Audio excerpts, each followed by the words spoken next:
Bonjour et bienvenue dans cette deuxième vidéo concernant mon livre.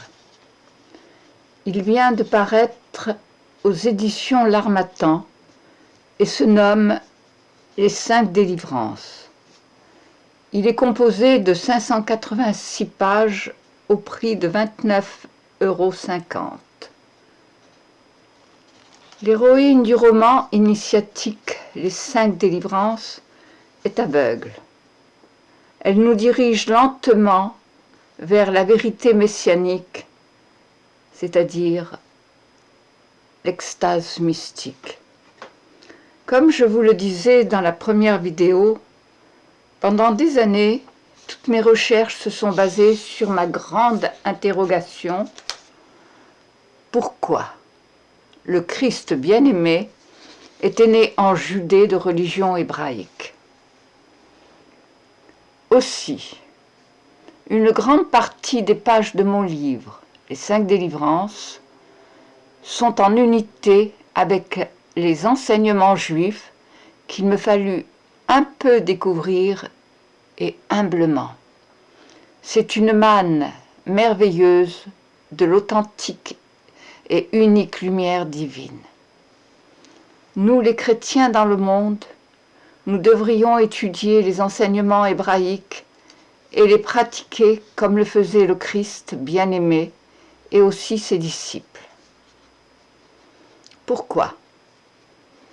Au cours des premiers siècles, tous les Juifs et tous les chrétiens célébraient les fêtes de l'Éternel, notamment le Shabbat, et se rendaient à Jérusalem 3 fois par an, selon les Écritures. Ce n'est qu'à partir des années 325 de l'ère chrétienne que l'empereur romain Constantin Ier et ses successeurs vont imposer aux évêques de nouvelles règles religieuses. Ils interdiront la fréquentation des Juifs et toutes les pratiques d'origine juive. L'empereur Constantin Ier imposa le dimanche à la place du Shabbat le samedi et institua de nouvelles fêtes chrétiennes. Les dates sont spécialement choisies pour qu'elles ne correspondent plus avec les fêtes de l'Éternel. Leur durée, leur exacte signification et leur finalité sont modifiées pour s'écarter de toutes les racines juives. L'empereur interdit officiellement aux chrétiens de pratiquer la Pâque juive ou Pessah, sous peine de sanctions, persécutions, emprisonnement, torture. La Pâque de l'Éternel est remplacée par les Pâques chrétiennes. La Pentecôte juive est remplacée par la Pentecôte chrétienne. La fête des trompettes, la fête de Kippour et la fête des tabernacles, etc., sont volontairement oubliées. La fête de Noël est créée au lieu de la fête de la lumière Hanouka. Tout cela a été institué par la voix d'un homme au lieu de Dieu. Cet empereur refusa le baptême durant toute sa vie et l'accepta à sa mort. Depuis ce temps-là, toute nation dite chrétienne du monde entier pratique encore aujourd'hui les fêtes imposées au IVe siècle par l'empereur romain Constantin Ier et les évêques de l'époque. Ainsi, si le croyant en son âme et conscience souhaite retrouver les racines juives de la foi, qu'il le fasse afin de glorifier le Père, le Fils et le Saint-Esprit selon les Écritures. Pour cela, il n'y a pas 36 moyens. Un seul existe: revenir à la source des Écritures afin de mieux comprendre le message du salut de notre Seigneur et Sauveur, Yeshua HaMashiach, le Christ, qui veut dire Dieu qui sauve. Nous entrons dans les fêtes pascales juives et chrétiennes. Qu'est-ce que la Pâque? Le mot Pâque se dit Pessah en hébreu. Il vient du verbe passa, qui signifie passer par-dessus, épargner, comme le cite le livre de l'Exode, en souvenir de la 10e plaie d'Égypte, où Dieu passa par-dessus les maisons des Hébreux et frappa de mort les premiers Égyptiens. Citons l'Exode 12, 21.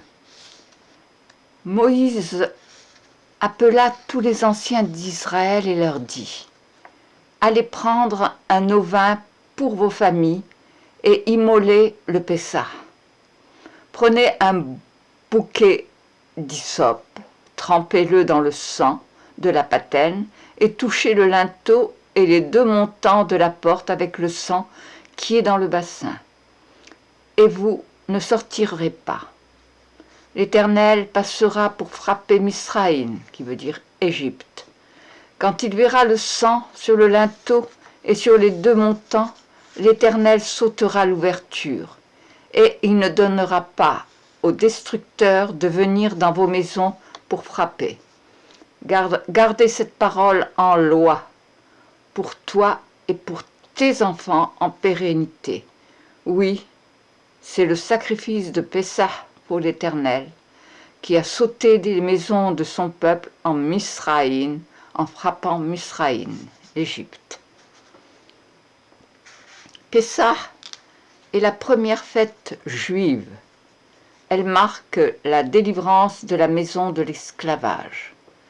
De ce fait, Pessah est la liberté physique acquise en premier, correspondant à la première étape du plan divin.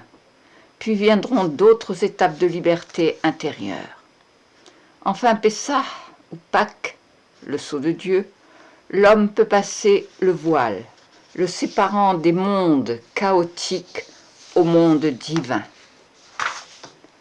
De la même manière, Jésus le Christ est celui qui délivre de l'esclavage du péché, ainsi qu'il est écrit par l'apôtre Paul dans 1 Corinthiens 5, 7 à 8.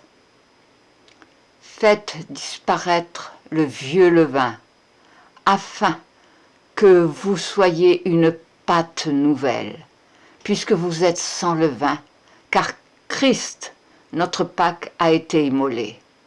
Célébrons donc la fête, non avec du vieux levain, non avec un levain de malice et de méchanceté, mais avec les pains sans levain de la pureté et de la vérité. Vous pouvez le constater, les apôtres du Christ pratiquaient comme Jésus la véritable Pâque en ne mangeant pas de pâte au levain, c'est-à-dire le pain, les gâteaux, etc. Jésus, dans l'évangile de Luc 22, 16, rajoute que la Pâque de l'Éternel doit continuer de se réaliser année après année jusqu'à ce qu'elle soit accomplie jusqu'au retour du Christ. Car je vous le dis, dit-il, je ne mangerai plus jusqu'à ce qu'elle soit accomplie lors du règne de Dieu. Comme il est dit dans l'Exode 12, 14, vous conserverez le souvenir de ce jour et vous le célébrerez par une fête en l'honneur de l'Éternel. Vous le célébrerez comme une loi perpétuelle pour vos descendants. La Pâque chrétienne sanctifie l'Éternel de nous avoir envoyé le Christ, le Messie, pour notre rédemption.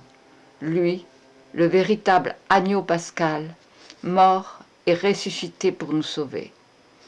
Comme je l'ai déjà dit, Yeshua HaMashiach, le Christ, a toujours pratiqué la Pâque de l'Éternel.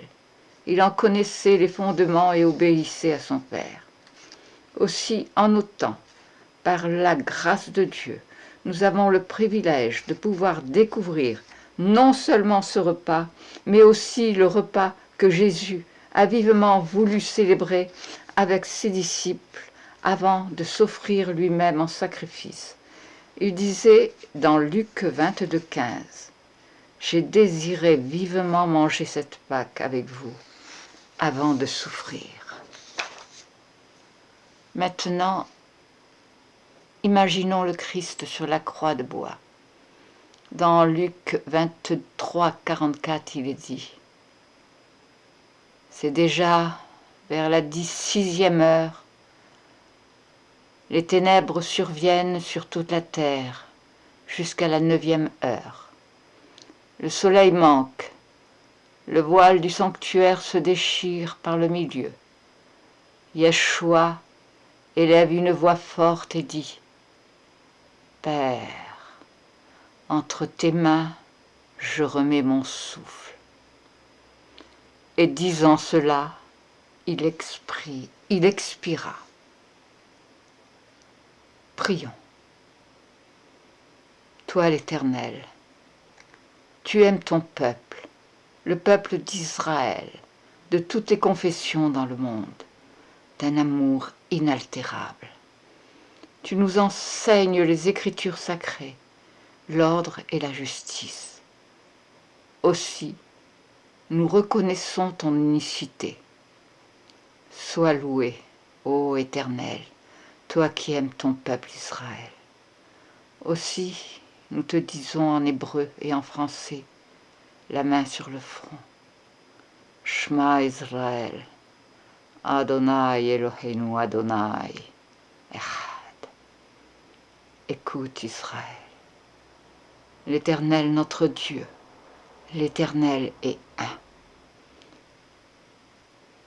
Puis, à voix basse, nous ajoutons Baruch Shem Kevod Malchuto Leolam Vaed.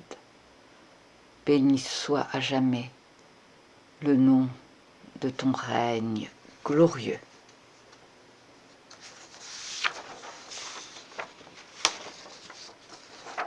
Dans la 3e vidéo, nous parlerons du bien et du mal, et d'où vient le mal. Vous pouvez retrouver toutes mes paroles dans mon livre, Les 5 délivrances. Je vous souhaite une joyeuse Pâques, et que Yeshua HaMashiach, le Christ, vous bénisse.